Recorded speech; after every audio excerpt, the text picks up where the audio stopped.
ICAR మరియు Visakhapatnam central marine fisheries research institute ప్రాంతీయ కేంద్రం వారి ఆధ్వర్యంలో షెడ్యూల్ కులాల వారి అభివృద్ధి కోసం చేసిన వివిధ ప్రయోగాలు సత్ఫలితాలు ఇవ్వటమే కాక కేజ్ కల్చర్తో మత్స్యకారులకు అధిక ఉత్పత్తులు సాధించడమే కాక తమ సంస్థ చేపట్టిన వినూత్న ప్రయోగాల ద్వారా అధిక లాభాలను ఆర్జించేందుకు అవకాశం ఉందని మారికల్చర్ డివిజన్ ప్రధాన శాస్త్రవేత్త డాక్టర్ జయశ్రీ లోకా అన్నారు.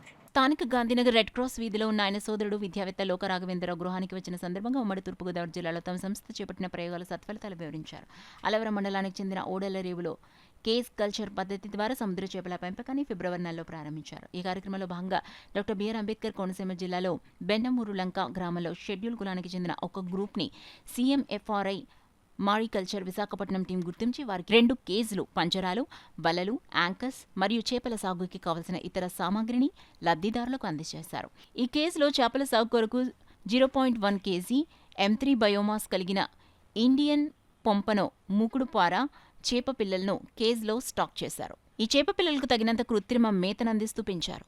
3 నెలల తర్వాత ఆ కేజీలలో చేపలు 1.4 కేజీలు M3కి చేరగానే విశాఖపట్నం ప్రాంతీయ కేంద్రం వారి అధికారి డాక్టర్ జోకే కిజకుడన్, హెడ్ మరియు మారికల్చర్ డివిజన్ ప్రధాన శాస్త్రవేత్త డాక్టర్ జయశ్రీ లోకా ఆధ్వర్యంలో వాటిని హార్వెస్ట్ చేశారు.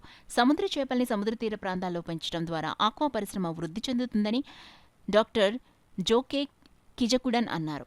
ఈ చేప మంచి పోషక విలువలు కలిగి మార్కెట్లలో మంచి గిరాకీ ఉందని అన్నారు. ఇండియన్ పొంపనో పెంపకం ద్వారా షెడ్యూల్ కులాల ఆదాయం పెరుగుతుందని, తద్వారా వారి ఆర్థిక స్థితిని పెంచొచ్చని పేర్కొన్నారు. ఈ ప్రాజెక్ట్ లబ్ధిదారులైన వారు ఎస్ కృష్ణమూర్తి తదితరులు మాట్లాడుతూ ఈ ప్రాజెక్ట్ ద్వారా పంజరాల్లో చేపల పెంపకంపై అవగాహన కలిగిందని, వారికి మరింత సహాయ సహకారాలు అందించాల్సిందిగా సీఎంఎఫ్ఆర్ఐ ఉన్నతాధికారిని కోరారు.